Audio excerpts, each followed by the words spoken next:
I was in a 5-year relationship, found out he was cheating on me for a year. I stayed for a little bit, but then I realized, girl, you deserve so much more, so much better. Up and left, moved out of my state, went to go travel nurse. Now I'm living in a different state, left my hospital, my family, my friends, everything behind, cut the ties, and I'm living a brand new me. Like, I'm doing me, I'm living for me. Wow.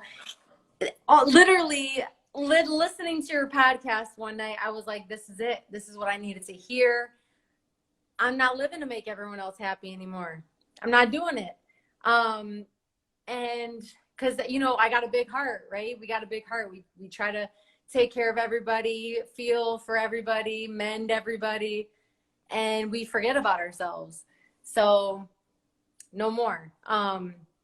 What's your name? I did. What's that? What's your name? Danette. You said Jeanette? Danette with a D. Danette. Well, I want to say I'm proud of you for making a decision for your life. How hard it is to make decisions, for your life. So I think I'm reading the comments to everybody's like, you go and saluting you for doing that, because it's not easy. So not easy. And I'm using it as a tool to motivate women, motivate people, encourage people to, get uncomfortable, make the uncomfortable decisions, step out of your comfort zone. This is completely out of my comfort zone, right?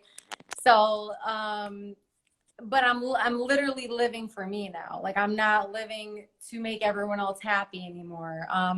So my question, I can go on and on, but my question is, how do you stay consistent with what you're doing and motivating everybody every single day, and having a family, having a life, having business, being on, having your podcast and everything you're doing?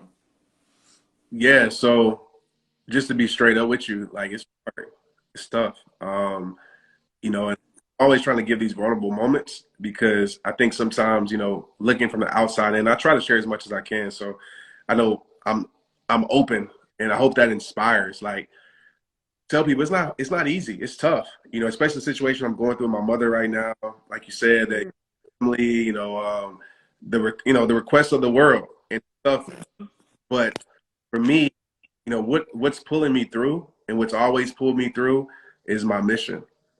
Is me really having a mission. I like to tell people, like, when purpose is strong enough, right, the struggle will never be great enough. And I flip that word so many different ways. But, like, when you have a strong enough magnet, I use the word magnet, because a magnet attracts and pulls.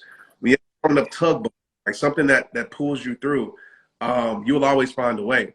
And so I just noticed in my life, the times where I quit on things, the times where I wasn't consistent, my magnet wasn't strong enough. And so with rehab time and what I do now, the magnet is, the reason I started. And I go back to that. Like, I go back to the reason why I started. I go back to my room in my parents' house, and I sit in there, and I just think about where I was at, in 2008, broken, and, like, what do I do in my life, and depressed. And, I still go through times. I've gained weight over the last 2 months because I was depressed. Just being real, like, I was, and I don't hide it from anybody. But I learned the thing about me now that's different. One, I know it's okay to not be okay, but I know it's okay to not be okay, but it's not okay to stay. And so now I have a set of tools to be able to pull me through. And so, that would be my answer to, like, you got to develop a strong enough magnet that keeps you committed, because inconvenience will always expose commitment. Your why. Your why, yeah, or your reason. Reason is strong enough, right? Everything, like, there's nothing that can really break you. And so you gotta dive in deep for that why, and that reason, and that magnet. And I think that's what magic is. And that's what's helped me, like, refocus on that in my hard times and have that reminder. Yeah. No, that makes perfect sense. And like, a part of me knows that, right? I've heard you say it, I know it, but it's something different to change your priorities and, like, make your primary what you want it to be instead of what it actually is. Like, say, you have a side business, and you have a income, a weekly, daily job that your regular income, right? So how do you make your side business your primary, or you're trying to encourage people your primary instead of your secondary? So this is what I would tell you, and I'm never going to say like, just go, like cut off everything. And that's an option, right? Because some people work like that. Like if you know you have no other option, you'll find a way. I don't suggest that, but it can work. I would tell you this. I always say, do what you have to do until you can start doing what you want to do, right? Do what you have to do until what you want to do becomes the thing that you're actually doing. And it's a process. When I first started, I was training kids. I was working at 24-hour fitness training. Like I was selling t-shirts out the back of my trunk, doing live events. I was doing all this work and I was barely making it at the time. But I knew that there was a process, and if I kept showing up, if I kept, staying committed, if I really was locked in on my vision, and it takes belief, like belief. If you don't believe 100% in what you do, it's not going to happen. Like you got to believe in it, because belief is contagious, not just for you. It's contagious from people feeling you. So like when you listen to my podcast, I believe in what I'm saying. So you feel it. If I was like unsure, you wouldn't believe in it. And so set those goals, I hate the word goals, but just set those, I'll use it for today.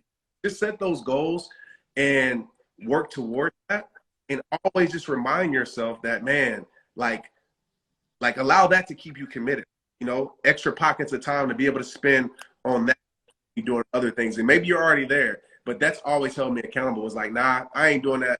I'm gonna spend time on doing something that I know is gonna be my life at some point. And so remember, do what you have to do until you can do what you want to do. Okay. And it takes a process. It takes everything in the journey is for it. So I'll say this. So when I was working that 24-hour fitness, and they actually fired me, by the way. It's funny, like looking back, because shout out to 24 fired, right? Because and the reason they fired me because I couldn't be there, because I was like traveling and then people were bringing me in to speak. But that whole journey of working there, of me, training kids, of me, like that all had purpose in what I do now, because I built so much confidence in leading classes in fitness that helped me be able to motivate people on stages. So I would just tell you, like, while you're in your don't really want to be doing, is think about how can I use tools, skills from this job to be able to better me for this other thing. So I would say use that job, right? Use it right now to be able to allow it to grow some. Now, use 20. I did. Like I built a whole culture up there. Like people were wearing rehab shirts, everything. Probably why they fired me too. But I used it to build my brand. Yeah, just do that. Don't get fired though. No, no, I really, really appreciate you. You're amazing. Keep doing what you're doing. You're changing lives all across the world. Thank you. I appreciate it. Absolutely. Thank you. If you want another awesome video in our Black Excellence series, check out the video right there next to me. I think you'll enjoy it. Continue to believe, and I'll see you there.